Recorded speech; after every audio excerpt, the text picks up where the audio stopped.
Hey guys, welcome back to today's video. Today is Friday, January 19th, 2024, and today we are going to be talking about the battleground state of New Hampshire. Marist College recently conducted a poll just a few days ago even that they have now released their election results in which they have pitted together Donald Trump and Joe Biden, Nikki Haley and Joe Biden, and Ron DeSantis and Joe Biden in a hypothetical 2024 election. Now, because this poll has been released, it has been the only recent one that has matched up Donald Trump and Joe Biden in this hotly contested state. For decades now, New Hampshire has been the center of many political parties' endeavors, whether it comes down to where they're going to be campaigning in Senate, gubernatorial, or presidential elections because of the swing state nature of this state. But specific to New Hampshire, I think we are seeing a very unique perspective and lens on the 2024 race, because out of all of the swing states, New Hampshire is the one that has seen the most involvement from the Republican Party. And that isn't to say that that will be maintained through the general election. The reason for that is because the New Hampshire primary is underway. We are seeing a lot of involvement from many prominent Republicans across the state, including former President Donald Trump. And so New Hampshire for a while has been in this election campaign sphere that many other states have yet to experience, which likely has contributed to the perception around the 2024 election. And with that, I think we have found some very fascinating results from the new Marist College poll that show and tell the story of what might end up being the 2024 election. As just a bit of a recap, the Trump versus Biden numbers show Biden ahead by 7 points. The Trump versus DeSantis numbers shows Biden up by 9 points, and the Biden versus Haley numbers show Nikki Haley up by 3 points. And so all around here, you're seeing vastly different results amongst the same 1,019 registered voters in the state of New Hampshire, and I think, again, it provides more commentary on the rest of the country.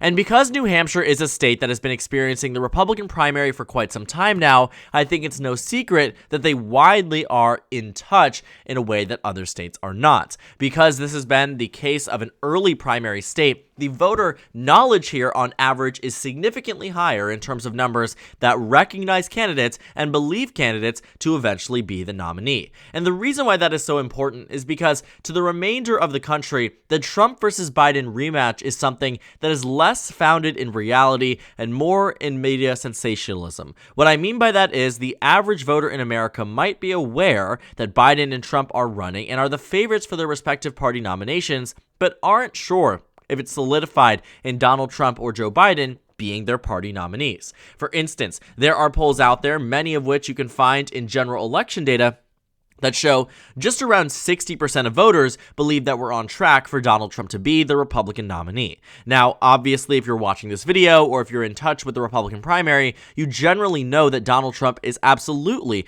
going to be the Republican nominee, even doing very well in the state of New Hampshire, which was supposed to provide him a political upset. Obviously, that isn't happening, but I would say the chances of him not becoming the nominee are less than 5%.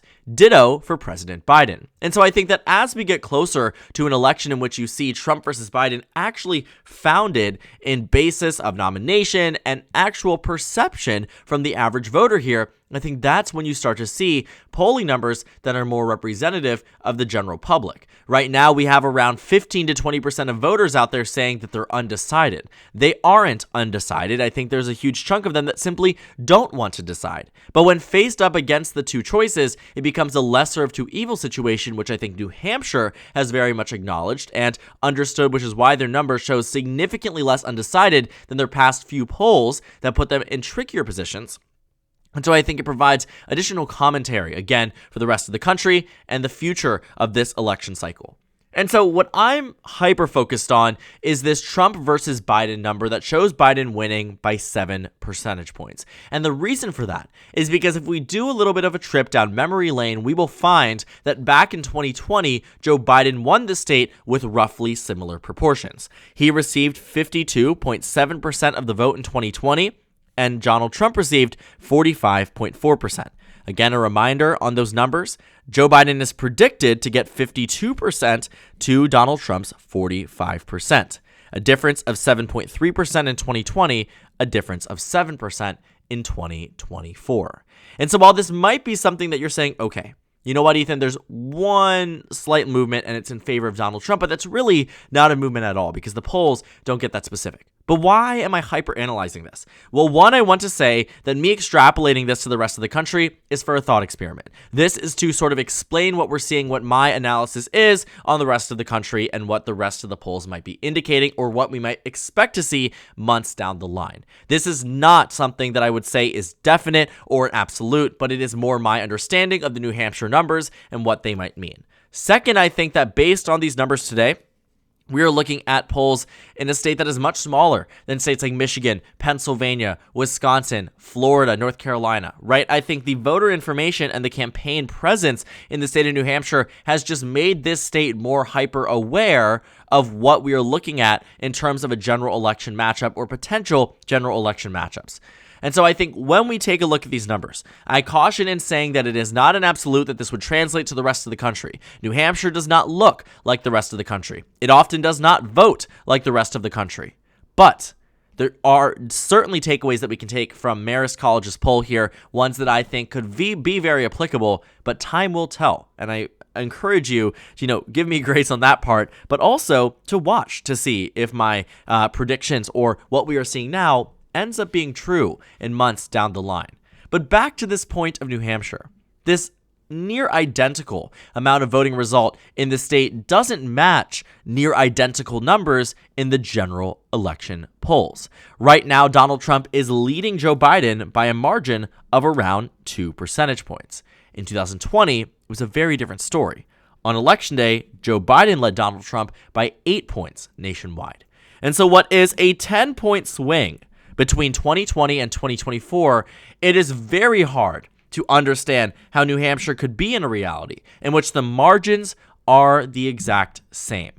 Even when you take a look at some of the other swing states, Georgia, Trump leads by 7 points. Well, remember back in 2020, he lost by a point. That's an 8-point swing, much closer to where we are on the presidential. In the state of Michigan, Biden won that state in 2020 by 3 points. He's losing it by 5. Another 8-point swing. The state of Pennsylvania. Now, this is a much closer swing. Joe Biden won the state by 1 point, is losing it by 1 point. That's around a 2-point swing. Virginia, Biden is winning it by 5, won it by 10. That's a 5-point swing. And so what you are seeing is that there are substantial swings. I would honestly take Pennsylvania out of the equation, and it's more explained in Wisconsin and Georgia. But the takeaway here is that the national numbers have swung by 10 points. And so, okay, you're telling me this makes no sense. How in the world could New Hampshire be as lopsided in favor of Joe Biden, even when it comes down to candidate matchups like Ron DeSantis? Well, number one, I think that Nikki Haley provides an answer to that. This isn't some type of skewed poll that is benefiting Joe Biden that was, paid by the campaign. This is an internal poll. This is none of that. New Hampshire's numbers between Haley and Biden explain exactly what we are failing to see Donald Trump do. And that is win over independent and centrist voters that opted for Biden over Trump and would do so again, but are open to another option. The pitfall that Republicans have fallen into here is that in a highly informed electorate, when it comes down to the general election, when people realize and know in this decision and going into the next 10 months that it is likely going to be a Trump v. Biden rematch, they revert back to their priors. Even if the national numbers do not suggest that, because I do believe there has been some movement on what we will see in the popular vote. We have seen states, very, very in touch states like Iowa, like New Hampshire, that see a reality of a general election that are finding us very similar numbers to what we saw back in 2020. Because when you take a look at some of the numbers even out of the state of Iowa, Trump leads by 10. Trump leads by 8. Well, he won the state in 2020 by around 8 to 9 points. Again, we're working with electorates where the general election polls I put more merit in because they are much more aware, more astutely aware of what the general election actually will look like versus the national numbers, which I don't believe that is the truth, versus the other competitive states where you have seen no presence of any Republicans or Democrats, quite frankly, in this state. I think what we can take away from here, though, is that Republican voters can win with somebody like Nikki Haley. But right now in states like New Hampshire, which I think we will see mimicked in other states as we get closer to the election, mark my words here, they revert back to their priors. Because what history tells us is that repeat candidates often do not win. Only one president has ever gone on to lose re-election and win it the next term, and that was President Grover Cleveland. You are talking a century ago was the last time this was reality. And we know that elections are not the same as they were a century ago. Hell, they're not even the same as they were 20 years ago. The Republican and Democratic voting coalitions with hyperpolarization have resulted in repeat candidates often losing statewide races, congressional races, and of course, what could be presidential races. Clearly, voters in New Hampshire, in fact, this exact electorate, that's Biden +7 against Trump, Biden +9 against DeSantis, but Haley +3 against Biden. A respective 10-point swing from Trump and a 12-point swing from DeSantis.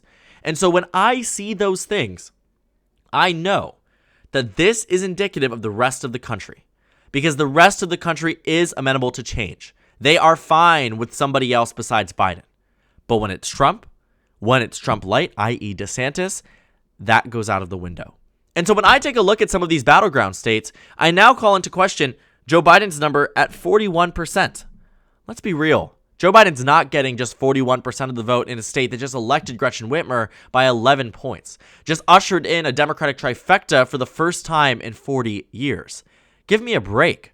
I don't believe that Biden is at just 49% in a state where Democrats were able to win back control of the House of Delegates and maintain control of the Virginia State Senate. I don't believe that a state like Georgia that just voted for Raphael Warnock almost in the regular election, then by 3 points in the runoff election, that Biden is at 42%. I do believe that he's unpopular, and I do believe he is facing a very real challenge in these battleground states at winning over younger voters and voters that feel no enthusiasm for either side of the aisle. But when people become more aware, when people become more in touch with who their party nominees are going to be, you begin to see where this vote support is pulling from in favor of Biden in these states like New Hampshire. Because while the numbers may not match what the general election is saying, the informed electorate absolutely does. And when you see voters out there, like the ones in Iowa, we just saw the Iowa caucus underway. What we saw then was that Donald Trump got 51% of the vote. But you know who got 20% of the vote? Nikki Haley. And in exit polling data, you found that 50% of Nikki Haley's voters were going to Trump and 50% were going to Biden, in a potential matchup between Trump and Biden. And so when you see that Donald Trump is losing support from core constituencies in the Republican Party, if he is the nominee, that's why you see a problem here.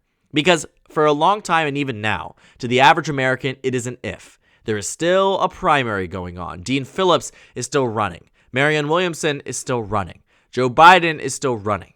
Trump, DeSantis, Haley, all in the press, all in the media. The media has made a horse race. The media has made this perception that Trump still is in a competitive race, even past Iowa. I don't believe that for a second, but I believe that the average voter does. And I think once you see a voter electorate that is beginning to understand that Trump versus Biden is a very real reality again, because even, around half this country doesn't even buy into that. But once it gets there, once those sample ballots are out, once we're at the convention, once the nominations are done, this joke of a reality that people see it as, right? Oh, there's no chance it's Biden and Trump again. How in the world is Trump on the ballot again, right? These are questions people are asking, and I think their intention is not rooted in anything rude or illegitimate. I think they are genuinely wondering, how did we end up with the same exact nominees as the last time when people were already upset the last time, and in fact, the first time with Clinton and Trump? And so while I do think it will be a PR, strategy that Democrats have to tackle, looking ahead to 2028, removing that, old age association with Joe Biden, or at least trying to combat it, you have all of these things. But in a state that has seen it very through and through, New Hampshire is certainly one of them. Iowa is certainly one of them. And so when you see the numbers revert very similar back to 2020, that's exactly what my prediction was for this upcoming election. I genuinely believe that as we get closer and closer to the nomination, closer and closer to the general election, people will revert to their priors. And not because they aren't open to change, but because they do not like the current options they have now and see no reason to change from their last election. And so in New Hampshire and beyond, we will start to see improvements for President Biden without a doubt. There is no reality, not this one, not anyone, that Joe Biden receives just 42% of the vote in the state of Georgia. There is no reality that he receives just 41% of the vote in the state of Michigan. There's no reality that he receives just 49% in the state of Virginia after winning it by over 10 points in the last election. These numbers might be interesting for now, and I think they certainly indicate a decrease in support for President Biden, but not support that he can't win back. Because the one defining factor of all of these polls that show Donald Trump in a strong point also show him under 50%. Whether it's the national, whether it's statewide, whether it's New Hampshire, Donald Trump can't crack that 50% mark. And that's a problem because he needs it to win. Because what we saw in 2022 was a very similar expectation. Republicans were up by 3 nationally. In 2018, Democrats were up by 8. In 2020, they were up by 5. And so everybody was expecting a blowout. Republicans were going to win 54 seats in the Senate. They were going to win 240 seats in the House. Democrats were done for in the governor elections. But reality settled in. And when voters had to make that choice, though undecided, again, look at that number here. And though it was actually correct, I will say the statewide polls were certainly not. Pennsylvania was off, Arizona was off, Georgia was off, Nevada was off, Wisconsin was off, so on and so forth. When those undecided voters had to split, they voted blue. And that's a problem for the GOP. Because it means that right now, while Donald Trump may be in a good position, and you can't see me, but I'm doing air quotes, in a good position, it's not a position that is sustainable going into the election. Because again, as voters become more and more aware about the reality that is this election, they revert to their priors, just as they have done in Iowa and just as they are doing now in the state of New Hampshire. So thank you guys so much for watching this video. Make sure to comment down suggestions below. Subscribe on the left if you haven't already, and check out the Instagram and Twitter. At the bottom left of the screen, there's also a Discord server for you to go ahead and join. On the screen, there's a video you can watch and then a playlist for my 2024 presidential election analysis videos. Again, thank you guys so much for watching, and I will see you all tomorrow.